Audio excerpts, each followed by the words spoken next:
বাংলাদেশের জনগণের এক অমূল্য সম্পদ এই জাতীয় সংসদ ভবনে আপনারা যারা উপস্থিত হয়েছেন, আপনাদের মাধ্যমে আমি দেশবাসীকে ঈদের শুভেচ্ছা জানাই। বাংলাদেশে গণতন্ত্রের নবযাত্রা শুরু হয়েছে।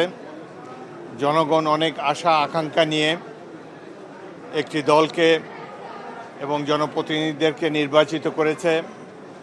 আমরা আশা করব এই জাতীয় সংসদের সদস্যবৃন্দ সবাই মিলে জনগণের আশা আকাঙ্ক্ষার প্রতিফলন ঘটাতে সক্ষম হবেন। যেই স্বপ্ন ধারণ করে এই দেশে 1971 সালে মহান মুক্তিযুদ্ধ সংগঠিত হয়েছিল, সেই স্বপ্ন আজও বাস্তবায়িত হয়নি।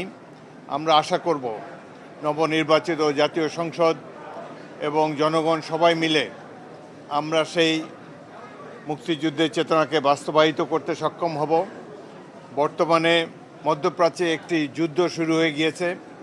আগামী দিনে আমাদের মতো রাষ্ট্রগুলোকে অর্থনৈতিকভাবে বিড়ম্বনার শিকার হতে পারে।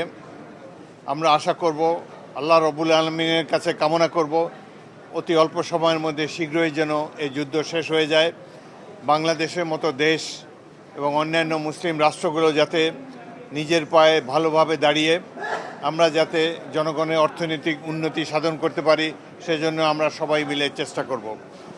আল্লাহর কাছে কামনা করি, বাংলাদেশের প্রত্যেকটি মানুষের জন্য আল্লাহর রহমত কামনা করি এবং আপনাদের সবাইকে শুভেচ্ছা জানাই। ধন্যবাদ।